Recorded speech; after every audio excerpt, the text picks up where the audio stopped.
कृपया सरकार इस चीज को साफ रखे कि आप मंत्री को बचाने में हैं, आप मंत्री को सजा देने में नहीं हैं। क्योंकि अगर आप मंत्री को सजा देने में होते तो मेरे जैसे लोगों को सामने नहीं आना पड़ता, ये लड़ाई नहीं लड़नी पड़ती, हम लोगों को रोड पे नहीं आना पड़ता था। तो कृपया सरकार इस एसआईटी को, ये जो आडंबर रच रही है एसआईटी बना के कि हम जांच करवा रहे हैं, हम ये करवा रहे हैं, क्योंकि अगर आप जांच करवा रहे होते थे तो इस मामले को 1 महीने से ऊपर नहीं होता था। आप संदीप सिंह को बर्खास्त कर चुके होते थे और वो जेल भी जा चुका होता था। बर्खास्त करने की बजाय आप तो 26 जनवरी में उससे झंडे फहरवा रहे हैं। आपने तो उसको अपना प्राइड इशू बनाया हुआ है। खट्टर साहब उनको बार बार बचाने के लिए बार बार स्टेटमेंट्स दे रहे हैं, उल्टा हमारी बहन को गलत साबित करने की कोशिश कर रहे हैं।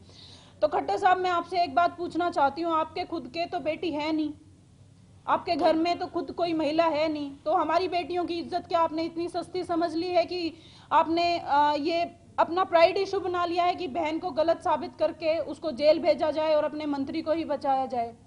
हम सब उस हरियाणा से आते हैं जिस हरियाणा की संस्कृति में ये बात बोली जाती है, जो बहू बेटी की इज्जत होती है वो अपनी जिंदगी से भी प्यारी होती है, अपने जीवन से भी ऊपर होती है।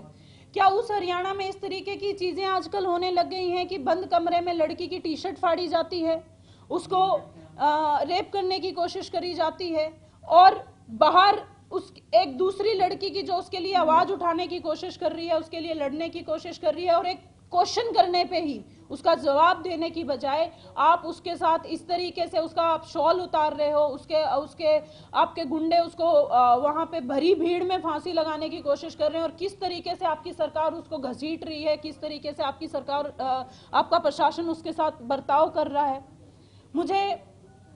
मैंने शनिवार को एक कंप्लेंट दी थी मेरे ताऊ जी ने कुरुक्षेत्र पुलिस को, एसपी को, अभी तक उसमें कुछ नहीं हुआ है। अभी तक ना मुझे वहां से कोई कॉल आई है, क्योंकि मुझे मंडे तक का समय दिया गया था, क्योंकि शनिवार को कंप्लेंट दी थी तो एसपी जी ने बोला था कि हम मंडे को इस पे जो कंसर्न पुलिस ऑफिसर है आपको या आपकी फैमिली को कांटेक्ट कर लेगा।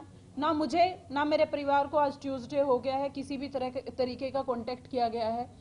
लेकिन मैं आपसे उम्मीद ही क्या कर सकती हूँ, जब आपने एक रजिस्टर्ड एफआईआर में अभी तक कुछ नहीं किया तो आप मेरे लिए तो करेंगे ही क्या।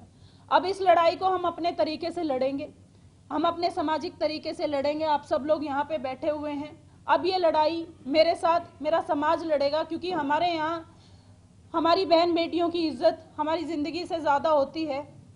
और हम लोग ये सरकार को बता देना चाहते हैं, या तो 10 दिन के अंदर अंदर सरकार इस बात पे संज्ञान ले ले, इस आदमी को, इस खेल मंत्री जो हमारा था उसको बर्खास्त करे, जेल भेजे, नहीं तो हम ये लड़ाई रोडों पे आके लड़ेंगे। और हम ये लड़ाई 10 दिन बाद कैथल से शुरू करेंगे और इसको हम बंद नहीं करेंगे। कैथल के बाद ये जींद हम लेके जाएंगे, जींद के बाद हम इसे भिवानी लेके जाएंगे, हिसार लेके जाएंगे, और ये प्रकरण हम पूरे हरियाणा में पंचायत करके सब लोगों को बताएंगे। और उसके बावजूद भी अगर सरकार इस बात पे नहीं अपने आंखों को खोलती है, कानों को खोलती है, तो ये सरकार का वहम है कि हम पीछे हट जाएंगे। इस लड़ाई में अब पीछे हटने की कोई उम्मीद नहीं है।